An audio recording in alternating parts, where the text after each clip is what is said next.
And Pretty stuff. fucking sweet, isn't it?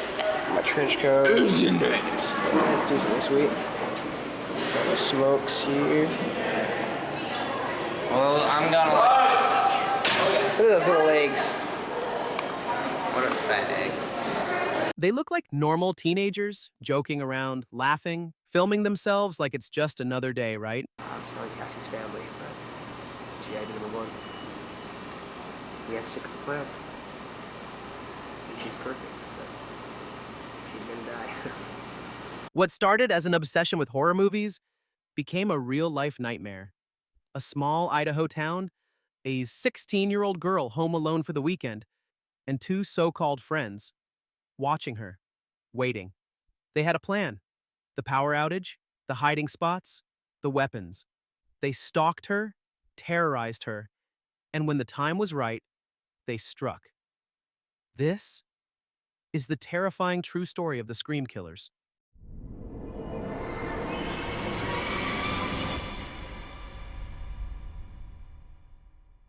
Brian Draper was born in Sandy, Utah, but eventually moved to Idaho, where his path crossed with Torey Adamcik. The two met in high school and bonded instantly over a shared passion for film, but their love for movies wasn't about storytelling. It was about something more sinister. They weren't just interested in making their own films. They were obsessed with horror, violence, and the idea of leaving behind a legacy.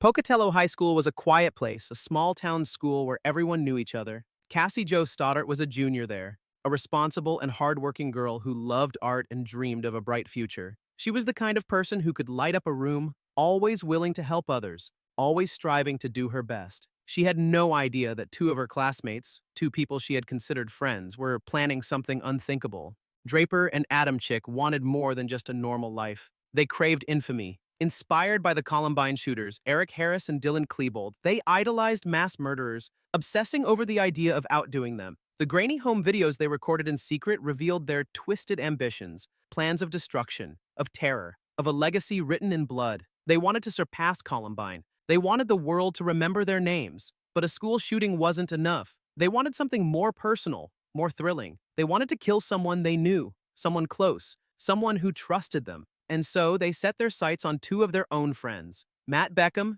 and Cassie Jo Stoddart.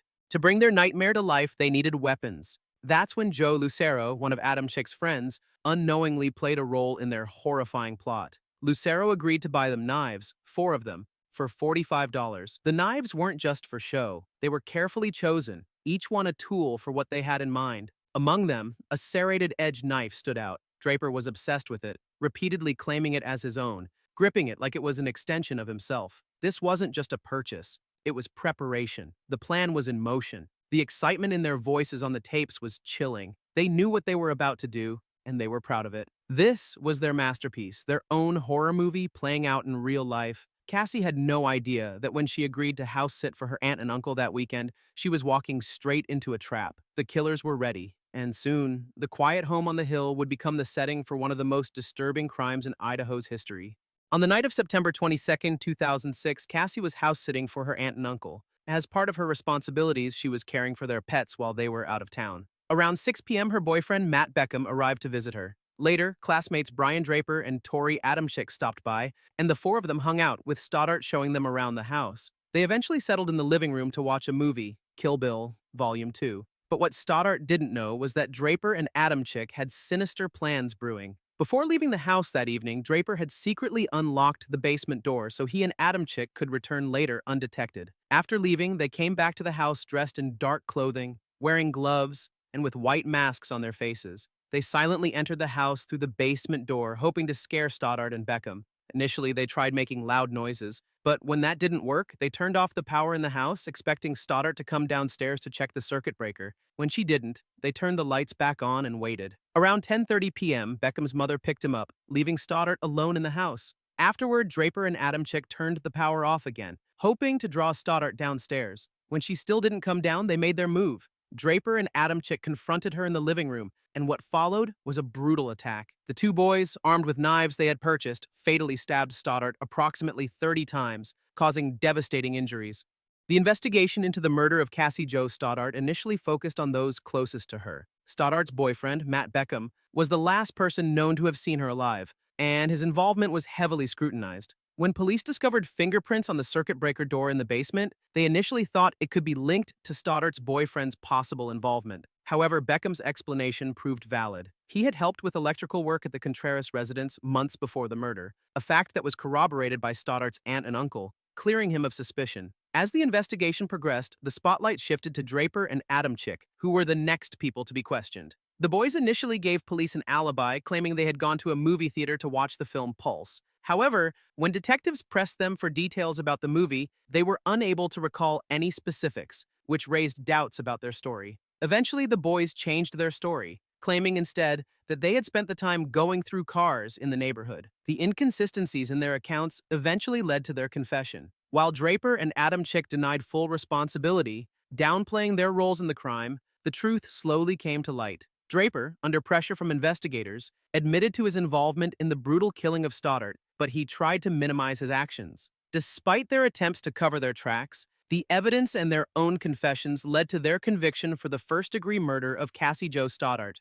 The funeral for Cassie Jo Stoddart took place on October 1, 2006, and was attended by over 500 people, a testament to the impact she had on her community. It was a somber occasion, with friends, family, and classmates gathering to pay their respects and remember the young life that was tragically cut short. In the wake of Cassie's murder, her family sought to keep her memory alive by starting a charity called Pumpkins for Cassie. The initiative was created in honor of her, with pumpkins being handed out to anyone who made a donation. The pumpkins were manned by Stoddart's grandmother and a family friend, and the donations collected went to support two important causes: the Pocatello Animal Shelter and the Idaho Food Bank. At trial, the chilling motivations behind Draper and Adamcik's actions were revealed. Both teens were deeply influenced by the infamous Columbine High School massacre, carried out by Eric Harris and Dylan Klebold in 1999. They viewed Harris and Klebold as heroes and sought to emulate their path of violence. Draper's journal entry, titled Columbine, was presented in court as evidence.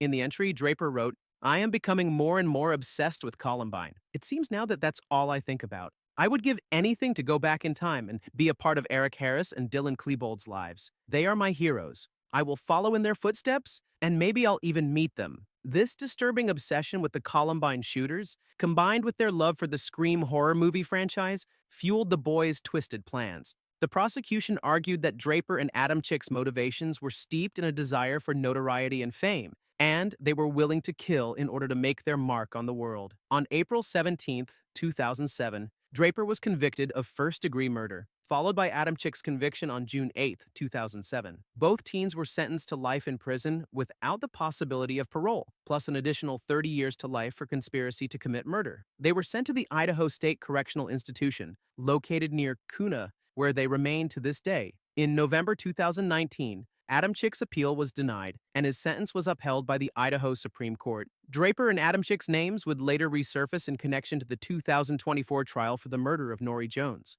Though they were called to testify, neither of them provided testimony, and the defendant in that case was found guilty. The twisted legacy of Draper and Adamcik serves as a chilling reminder of how misguided admiration for notorious criminals can lead to real-world violence. Thank you for joining us today as we explored the tragic story of Cassie Jo Stoddart. If you were moved by her story, don't forget to give this video a thumbs up and share it with others who might need to hear it. Remember, it's important to keep stories like these alive, so we never forget the impact they have on those left behind.